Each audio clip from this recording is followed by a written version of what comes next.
اور ابھی آپ کو براہ راست لے چلتے ہیں، اپوزیشن لیڈر سندھ اسمبلی علی خورشیدی کی میڈیا سے گفتگو جاری ہے۔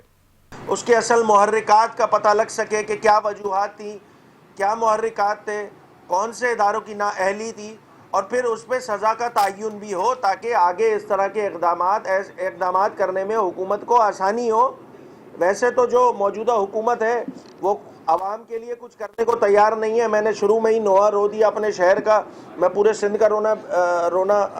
آپ کے سامنے رکھوں گا تو شاید گھنٹوں گزر جائیں گے۔ یہاں سے لے کر کشمور تک کیا صورتحال ہے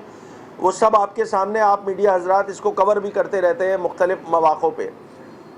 اس ساری صورتحال میں آج چونکہ یہ چیز ہو چکی ہے، کل حکومت کی جانب سے اعلان ہو گیا ہے۔ ایک چیز جو میں ابھی تک نہیں بولی تھی، میں نے آج میں چاہ رہا ہوں کہ چونکہ یہ سارے چیزیں ہو چکی ہیں، ہماری ڈیمانڈ، ہمارے مطالبے پر جوڈیشل کمیشن بنایا جا چکا ہے، تو ایک افسوسناک صورتحال جو پیر اور منگل والے دن جب ہم متحدہ قومی موومنٹ پاکستان کراچی کی عوام کا مقدمہ سندھ اسمبلی میں لڑ رہی تھی، گل پلازہ کے متاثرین کا مقدمہ سندھ اسمبلی میں لڑ رہی تھی، تو آپ نے دیکھا کہ اپوزیشن میں بیٹھی جو دیگر دو سیاسی جماعتیں ہیں، جماعت اسلامی اور تحریک انصاف، بدقسمتی کے ساتھ انہوں نے بھی اس احتجاج میں، جو کہ ایک عوامی ایشو پہ احتجاج تھا، ایک ایسے قومی سانحے پہ احتجاج تھا، اس پہ ان کو شاید پولیٹیکل مائلیج لینے کے لیے یا پولیٹیکل جو آپ کی جو پہچان ہے، آپ کی جو جماعت ہے، اس سے ہٹ کے جو ہے آپ کو اس قومی مسئلے پر ساتھ دینا تھا، کیونکہ یہ کوئی ایم کیو ایم کا مسئلہ نہیں تھا، یہ قومی سانحہ تھا۔ بدقسمتی کے ساتھ یہ جو سب سے بڑا فورم ہے اس صوبے کا، وہاں جب احتجاج کی باری آئی تو جماعت اسلامی اور پاکستان تحریک انصاف یا سنی اتحاد کونسل یا جو بھی کچھ کہہ لیں، ان دونوں جماعتوں نے کراچی کا مقدمہ نہیں لڑا۔ مقدمہ لڑا تو الحمدللہ متحدہ قومی موومنٹ پاکستان نے سندھ اسمبلی کے ایوان میں لڑا اور اس میں کامیابی نصیب ہوئی۔ ہم دعا گو ہیں کہ جو جوڈیشل کمیشن بنایا گیا ہے وہ ایک آزادانہ، غیر جانبدارانہ انکوائری کرے گا تاکہ اصل محرکات کا ہم تمام لوگوں کو، آپ میڈیا حضرات کو، صحافیوں کو، دوستوں کو، پاکستان کی 25 کروڑ عوام کو ان کے اصل محرکات کا پتہ لگ سکے۔ بہت شکریہ۔ یہ بتائیے گا بھائی کہ رات کو حیدرآباد صاحب جو ہے وہ بیٹھے ہوئے ٹی وی چینل پہ وہ کہہ رہے تھے کہ یہ جو جوڈیشل کمیشن بنائی گئی ہے، ہمارا جوڈیشل کمیشن کا مطالبہ نہیں تھا، ہمارا تھا کہ جوڈیشل کمیشن بنائی جائے، وہ جو ہے وہ معاملہ اس کو انویسٹیگیٹ کرے کہ اس میں کیا ہے، کیونکہ ابھی جو 26ویں اور 27ویں ترمیم کے بعد جو عدالتی نظام ہے وہ بھی کچھ خاصا بہتر نہیں ہے، اور اگر یہ آئینی عدالتوں کے پاس چلا گیا پھر تو اور کوئی صورتحال ہو جائے گی۔ اسی لیے ان کا یہ کہنا تھا کہ جوڈیشل انکوائری، ہمارا جو مطالبہ تھا وہ تھا نیشنل کمیشن بننے کا۔ ویل دیکھیں، اس میں دو پہلو ہیں۔ ہمارا جو اصل میں مقصد یہ ہے کہ اس کی آزادانہ اور غیر جانبدارانہ جو ہے وہ انکوائری کرائی جائے۔ چیئرمین متحدہ قومی موومنٹ پاکستان کی جانب سے ایک لیٹر لکھا گیا تھا وزیر اعظم پاکستان کو، تو وہ مینڈیٹ جو صوبائی حکومت کے کرنے کا ہے، ہم نے ان سے بھی گزارش کی ہے۔ اب بقیہ کام وفاق بھی کر لیں۔ وفاقی حکومت کا اسٹیک ہے بھائی، اس شہر پہ اسٹیک ہے، ادھر سے ریونیو کلیکٹ کر کے جاتا ہے، وفاقی حکومت ریونیو کلیکٹ کر کے لے کے جاتی ہے۔ مجھے نہیں سمجھ میں آیا، دیکھیں مجھے کہنے کی اجازت دیجیے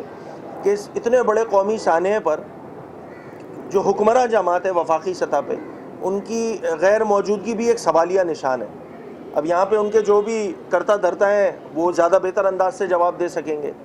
ہم نے جب لیٹر لکھا تھا تو اس کے بنیادی مقصد یہ تھا کہ اس ایشو کو سینسٹائز کرنا تھا کہ وفاقی حکومت بھی ذمہ داری کا مظاہرہ کرے۔ بدقسمتی کے ساتھ کراچی کے پروجیکٹس ہوں، کراچی کہیں نہ کہیں صوبے کی ترجیحات میں تو ہے نہیں، وفاق کی بھی ترجیحات میں نہیں ہے، معذرت کے ساتھ، تو ان کو تھوڑا سا ہم نے جھنجھوڑنے کی کوشش کی، اللہ کرے کہ ادھر سے سینس پریویل کرے۔ اچھا علی بھائی، مجھے یہ بتائیں کہ آپ کا جو مطالبہ تھا، اب ایگزامپل کہ وہ رپورٹ بھی آ جائے گی، آپ نے وہ پڑھی ہوگی کمشنر والی نے، اس میں بھی بہت ساری چیزیں اور ذمہ داروں کا تعین کیا گیا ہے۔ اب اس میں ایسا کیا کچھ نیا ہوگا جس سے آپ امیدیں لگا کے بیٹھے ہیں کہ بھائی جوڈیشل کیا ہوگا؟ جوڈیشل کمیشن میرے خیال میں تو کوئی خاص نہیں ہونا، ماضی کا ٹریک ریکارڈ یہی بتا رہا ہے کہ کچھ خاص نہیں ہونا۔ دوسری چیز یہ کہ شرجیل نام احمد صاحب نے کہا ہے کہ بھائی یہ فیصلہ تو ہمیں کرنا تھا اور ہم نے کر لیا، یہ کسی کے مطالبے پہ ہم نے نہیں کیا، تو آپ کیا کہیں گے؟ بس میں مسکرا دیا، یہ دوسری آپ کے سوال کا جواب ہو گیا۔ آپ کو کرنا ہوتا تو آپ پہلے دن کر چکے ہوتے، آپ نے نہیں کرنا تھا۔ اس قومی سانحے پر جو جینون گریونسز ہیں لوگوں کے، ان لوگوں کے کراچی شہر کے عوام کے، کراچی کے شہریوں کے، سندھ کے باسی کے، اس کی نمائندگی اگر کسی جماعت نے کی ہے تو آپ سب گواہ ہیں کہ متحدہ قومی موومنٹ پاکستان نے تھرو آؤٹ لاسٹ ویک ہم نے اس کو پش کیا، اسمبلی میں احتجاج کیا، اور میں نے تو بالکل آپ میڈیا حضرات کے سامنے یہ بات کہی تھی کہ اس طرح اسمبلی کا ایوان چلے گا نہیں، تو الحمدللہ آپ کے سامنے صورتحال کے متحدہ قومی موومنٹ پاکستان جو ہے اپنے مطالبہ جو ہے منوانے میں کامیاب رہی ہے۔ اور دوسری بات شرجیل انعام میمن صاحب کی تو میں مسکرا دیا ہوں، آپ خود سمجھ جائیں، آپ کو بنانا ہوتا جناب آپ پہلے دن بنا چکے ہوتے، آپ کو پتہ ہے کہ آپ نے کیسے بنایا جوڈیشل کمیشن۔ علی بھائی یہ بتائیے کہ پہلے اس شہر میں نامعلوم لوگ ہوتے تھے جو لوگوں کو مارتے تھے، اب اہلیان کراچی آگے جو کراچی کو وفاق کے حوالے کرنے کے لیے جو ہے وہ بینر لگا رہے ہیں، یہ کون ہے، یہ کیا مثال ہے؟ ویل دیکھیں یہ ساری صورتحال کیوں ہو رہی ہے آپ کو یہ سمجھنے کی ضرورت ہے، روٹ کاز پہ آئے نا، یہ اس کو پولیٹیکل اینگل، پھر میں وہی بات کہہ رہا ہوں، پولیٹیکل اینگل دینے کے بجائے ہمارا جو بنیادی نقطہ ہے نا وہ سب سے پہلے وہ آج کا نہیں ہے، وہ ایک دہائی سے یہ بات کرتے ہوئے آ رہے ہیں کہ خدا را تھرڈ ٹیئر گورنمنٹ آئین پاکستان 140A اس میں تھرڈ ٹیئر گورنمنٹ کا تذکرہ ہے، اداروں کا نہیں ہے۔ اس کا مطلب یہ ہوا کہ آج اگر میں جب آپ سے بات کر رہا ہوں تو سندھ میں تو لولا لنگڑا نظام یہاں پہ جیسا تیسا بھی صحیح وہ ہے موجود، باقی صوبوں میں تو وہ بھی موجود نہیں ہے، پہلی بات۔ دوسری بات جو نظام یہاں سندھ پر ڈالا گیا ہے، امپوز کیا گیا ہے، وہ نظام میں اتنی جان نہیں ہے کہ لوگوں کو ڈیلیور کر سکے، اور موجودہ گل پلازا کا انسیڈنٹ وہ اس بات کی گواہی دے رہا ہے۔ دیکھیں کیپیسٹی بلڈنگ نہیں تھی فائر بریگیڈ کی، جو ریسکیو کا عملہ آیا اس کے پاس ٹولز نہیں موجود تھے، کٹرز موجود نہیں تھے۔ اچھا پھر وہ سارے لوگ جو میئر کراچی ہے اس کے آنسریبل ہی نہیں ہے، تو یہ جو مذاق والا ایک نظام سندھ حکومت نے تھرڈ ٹیئر گورنمنٹ کی صورت میں یہاں پہ ڈالا ہوا ہے، ہمارا رونا، پھر انفراسٹرکچر سیس، پھر ایک طویل فہرست ہے، پراپرٹی ٹیکس، دیگر چیزیں، کس انداز سے صوبائی حکومت شہری حکومت کے جو جائز فنڈنگ ہونی چاہیے اس کو غضب کر کے بیٹھی ہوئی ہے۔ اصل بنیادی مطالبہ وہ ہے، ہم تو بار بار یہ بات کہہ رہے ہیں کہ اگر تھرڈ ٹیئر گورنمنٹ کو فائنینشلی امپاور کر دیا جائے تو آپ کو یہ نئے صوبوں والی بات بھی نہیں نظر آئے گی، آپ کو ایڈمنسٹریٹو یونٹس والی بات نظر نہیں آئے گی، 148 149 والی بات نہیں نظر آئے گی۔ جب وہ بنیادی بات جو کہ آئین پاکستان میں درج ہے وہ نہیں کہی جائے گی تو یہ بات ہوگی۔ اور دوسری بات دیکھیں 148 149 آئین پاکستان میں لکھا ہوا ہے، بھائی اگر کوئی مطالبہ کر رہا ہے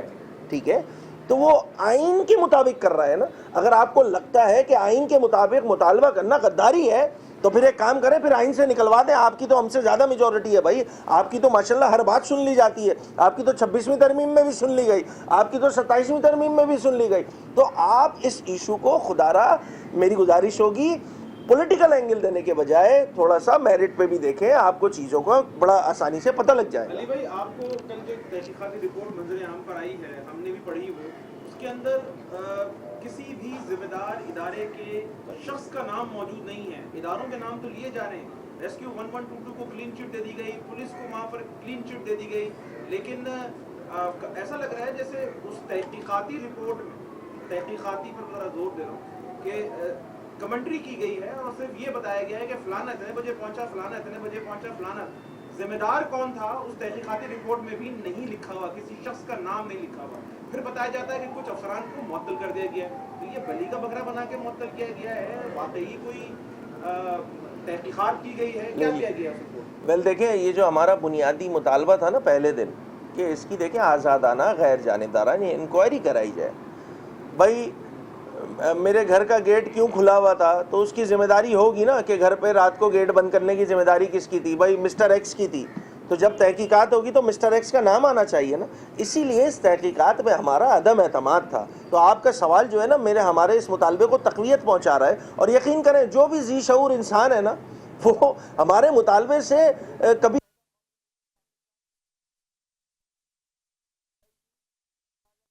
اپوزیشن لیڈر سندھ اسمبلی علی خورشیدی کی میڈیا سے گفتگو جاری تھی۔ انہوں نے کہا کہ موجودہ حکومت عوام کے لیے کچھ کرنے کو تیار نہیں ہے، ہمارے مطالبے پر جوڈیشل کمیشن بنا دیا گیا ہے،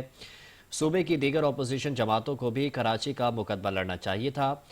علی خورشیدی نے کہا کہ صوبائی حکومت کی ترجیحات میں تو کراچی تھا ہی نہیں مگر وفاق کی ترجیحات میں بھی نہیں ہے، ایم کیو پاکستان اپنا مطالبہ منوانے میں کامیاب ہو گئی ہے۔